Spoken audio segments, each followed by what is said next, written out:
কোন সংবাদের ভিত্তিতে জানা যায় ভোলা সদর উপজেলা ও তৎসংলগ্ন এলাকায় পুলিশের তালিকাভুক্ত মাদক ব্যবসায়ী মোহাম্মদ শহীদুল ইসলামের নেতৃত্বে একটি চক্র দীর্ঘদিন যাবৎ মাদক ব্যবসা পরিচালনা করে আসছে। এ প্রেক্ষিতে আজ বুধবার রাত 19:30 ঘটিকা হতে 2300 ঘটিকা পর্যন্ত বাংলাদেশ নৌবাহিনী, পুলিশ এবং র্যাবের সমন্বয়ে একটি যৌথ অভিযান পরিচালনা করা হয়।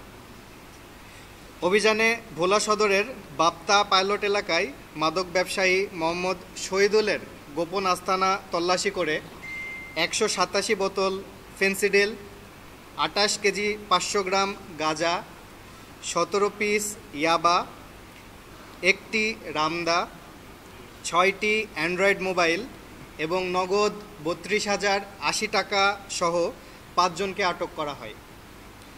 বর্ণিত শহীদুল একজন চিহ্নিত মাদক ব্যবসায়ী এবং তার নামে একাধিক মাদক মামলা রয়েছে বলে ভোলা সদর থানা কর্তৃক নিশ্চিত করা হয়েছে। বর্তমানে আটককৃত মাদক ব্যবসায়ী ও জব্দকৃত মাদক ভোলা সদর থানায় হস্তান্তরের কার্যক্রম প্রক্রিয়াধীন।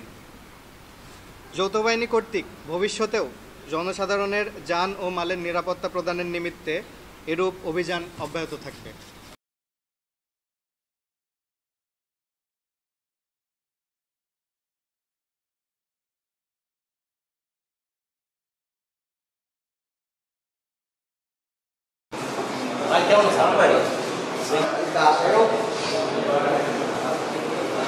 এই লং যায় ওরা কি করতে আছে।